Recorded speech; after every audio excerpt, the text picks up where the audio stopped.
सापुतारा के घने जंगल में 3 जानवरों की दोस्ती की चर्चाएं पूरे जंगल में मशहूर थीं। शेर सिंह, चन्नू बंदर और चमली बकरी की दोस्ती की मिसालें दी जाती थीं। उनकी दोस्ती की नींव एक ऐसी दर्दनाक कहानी पर रखी गई थी जो बलिदान, बहादुरी और इंसानियत का सबक देती थी। शेर सिंह बचपन में अपने पिता के साथ भेड़ियों से जान बचा रहा था।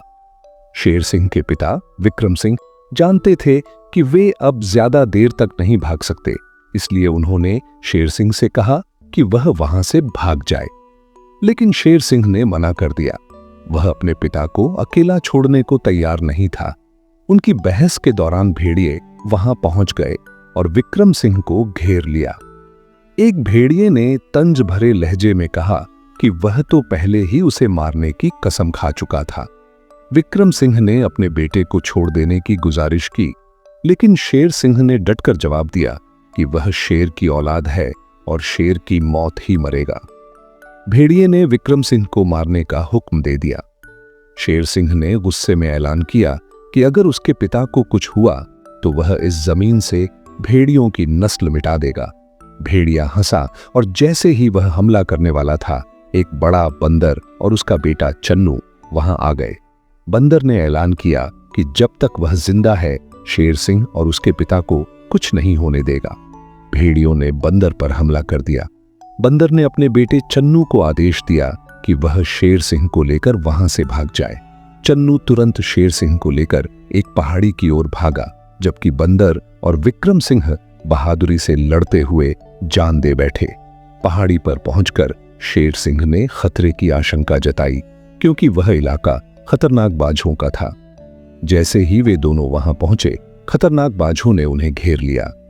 बाझों ने उन पर हमला करने का इरादा जाहिर किया, लेकिन ऐन वक्त पर एक बकरी चमली जलती हुई लकड़ी मुंह में लेकर वहां पहुंची और सूखी घास में आग लगा दी, जिससे बाज डरकर भाग गए।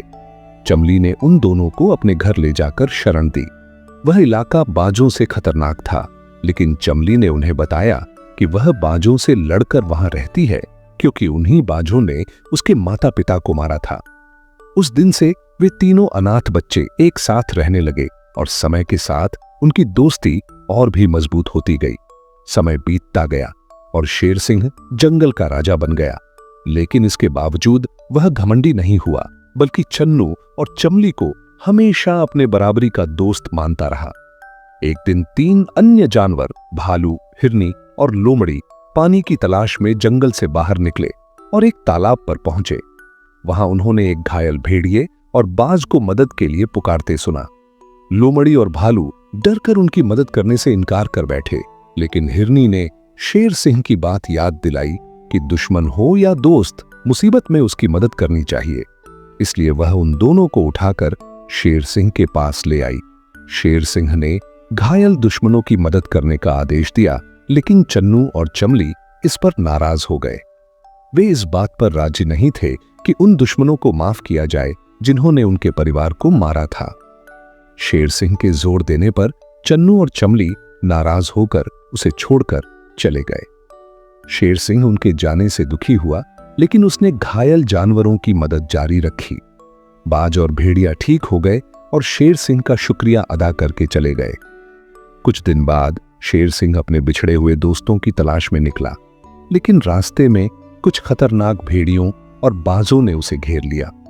उन सब ने मिलकर शेर सिंह पर हमला किया और उसे घायल कर दिया। वे उसे मारने ही वाले थे कि ठीक उसी वक्त चन्नू और चमली लौट आए। उन्होंने ऐलान किया कि वे अपने दोस्त की रक्षा के लिए जान भी दे सकते हैं।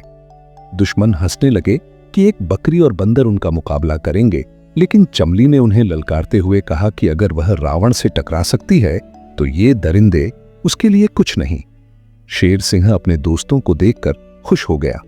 उसी पल वहीं बाज और भेड़िया, जिनकी जान शेर सिंह ने बचाई थी, वहां पहुंच गए और शेर सिंह की रक्षा में खड़े हो गए। उन्होंने बाकी दुश्मनों को ललकारा कि वे अपने राजा को कुछ नहीं होने देंगे। इस पर खतरनाक भेड़िए और बाज चौंक गए और उनकी बातों से प्रभावित होकर पछता गए। उन्होंने शेर सिंह से माफी मांगी और ऐलान किया कि वे अब भिक्षक नहीं बल्कि रक्षक बनकर झेंगे। शेर सिंह ने उन्हें माफ कर दिया, लेकिन एक शर्त पर कि आज से सब मिलकर दोस्तों की तरह रहेंगे, कभी एक दूसरे को तकलीफ नहीं देंगे। सबने इस बात पर सहमति जताई और इस तरह जंगल में एक नई शुरुआत हुई, जहां दोस्ती, क्षमा और प्रेम का राज्य था।